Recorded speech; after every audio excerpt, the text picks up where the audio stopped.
the time of the story, but he refused to take the easy way out and abandon God. How many times have we seen it in our culture today that this cancel culture, and I don't know how the Lord, why are we going here? Well, here we go. This whole cancel culture has tried to push the values of God out of our homes, out of our workplaces, out of our schools. This cancel culture has tried to get those who believe in God to abandon our belief system, to abandon our faith, and to abandon the God that gives us mercy and grace every day.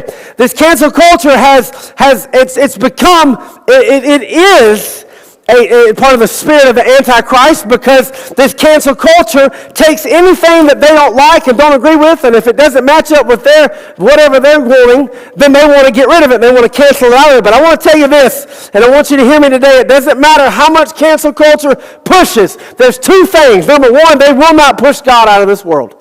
Number one, they will not push God out. They won't push him back. They won't push him away. But if we as believers,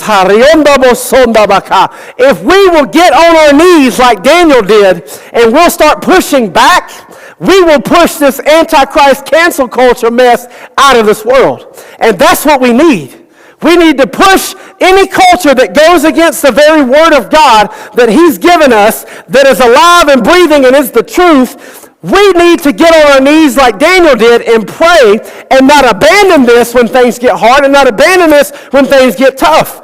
Even when people are wrongly accusing you and doing everything they can to disturb you and deter you from getting closer to God, if you'll get on your knees in prayer and in faith like Daniel did, and say that I'm not going to give up my values that I've got from God. I'm not going to give up my beliefs just because they're over here trying to plan and scheme against me, and I'm not going to give up what the Lord has blessed me with and push back. We'll start to see revival in this nation. We'll start to see revival across the land. And if there's anything that I know right now, we need revival. In our church, in our state, in our country, we need revival, because what has happened is so many believers have said, okay, well, it's not real popular for me to talk about Jesus. It's not real popular for me to push my Jesus beliefs on people, my Jesus theology on people, and I'm being too abrasive with it. I'm doing. We are called to spread the gospel. We're called to spread the gospel. We're called to talk about Jesus. We're called to be a light, the salt and the light of the earth. We're called to be the city on the hill that is seen. And imagine if Daniel would have said, I really don't want to go in the lion's den. It's not where I want to be. Look, I've been to the Columbia Zoo, and I like to see the lions from a distance.